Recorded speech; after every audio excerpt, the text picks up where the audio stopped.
traders at the Nima market are hoping for measures that will make life easier. Many say they are struggling to keep their businesses afloat due to the rising cost of goods, unstable cedi and high taxes. Our reporter Grace Hamwajaman was at the market and has more.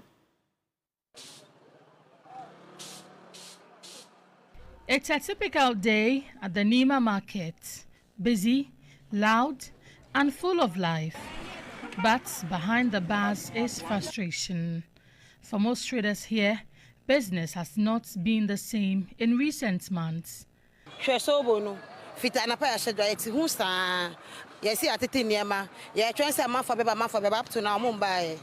have been here since 7 a.m. and haven't sold anything.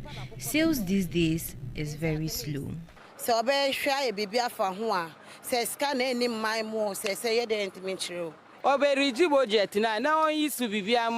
We want measures that lead to price reduction in goods. With the finance minister set to present the 2026 budget, traders say they want practical solutions to ease their daily struggles and make small businesses thrive. Because you know man at cedis safer and to $20 and buffer cedis very stable. Currency stability is what we want, especially with the CFA and the dollar.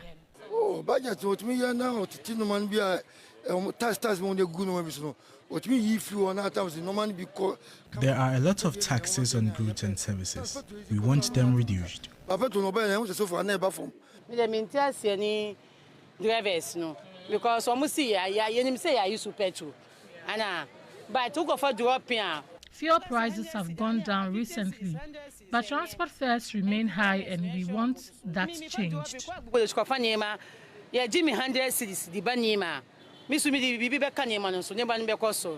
Finance Minister Dr. Kasia Latteforsen is expected to present the 2026 budget statement and economic policy to Parliament on November 13, with keen interest on the management of the fiscal deficit and expenditure in 2026 while maintaining macroeconomic stability. So from the price of an olonka of gari right to transport fares, every shift in the economy is felt right here in these market centers.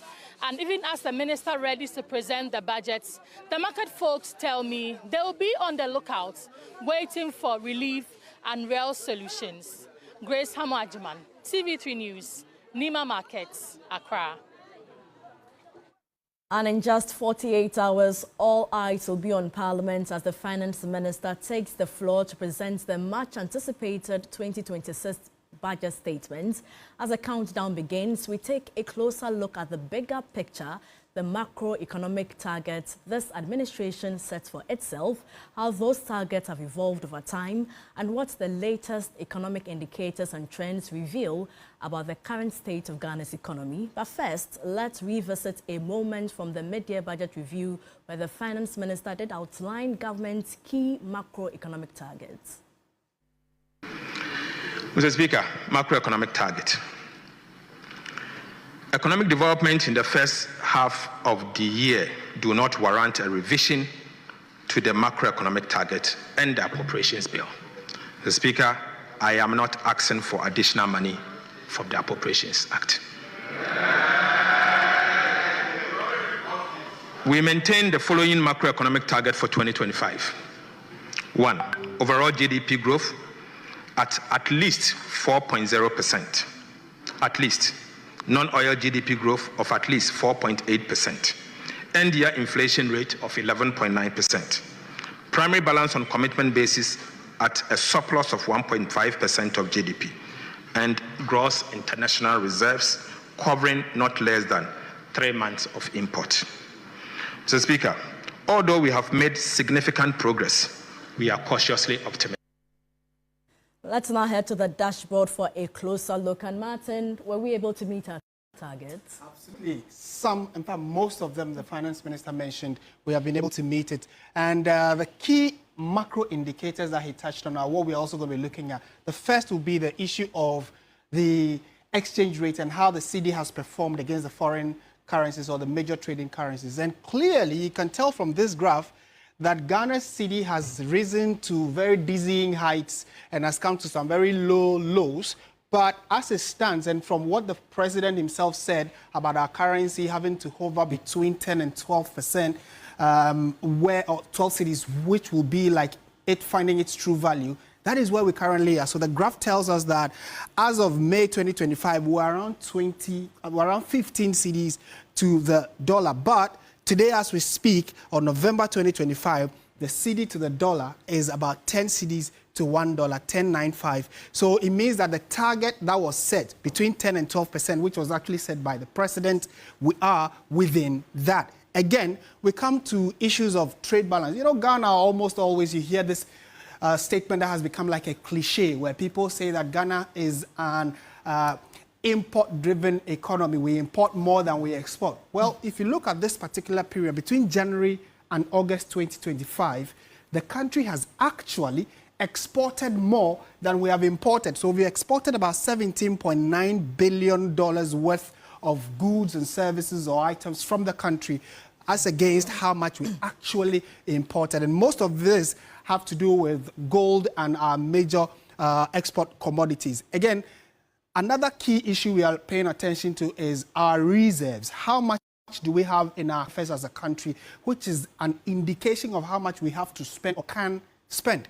Again, if you look from December 2024 last year, the international reserve that Ghana had was about 8 billion. Coincidentally, this administration promised that they are going to work hard to ensure that we build upon how much we have in our reserves. And you just heard the finance minister talk about a promise of ensuring that our international reserve can sustain us for about 3.5 months. Well, that was the target, 3.5 months of how much we have in our reserves. Fortunately, they've actually exceeded that, and the amount of $10.75 billion that we have in our international reserve as of August 2025 tells us that we are actually about 4.5 months, meaning that if the current administration or government shuts down totally, nothing is going on, we'll still have enough money to be able to maintain our imports for at least 4.5 months. Let's go to the elephant in the room, which many have been talking about, issues of inflation. And this is how the trend has looked like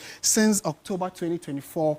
And today we are in October 2025. And if you look clearly, there has been a major improvement as regards our inflationary figures. And it tells you that the promise of maintaining or getting into a single-digit inflation before the year ends or by end of year, the government's target of 11.9 is gradually becoming a fruition where we are likely to have a single-digit inflation, currently hovering around 8.1%.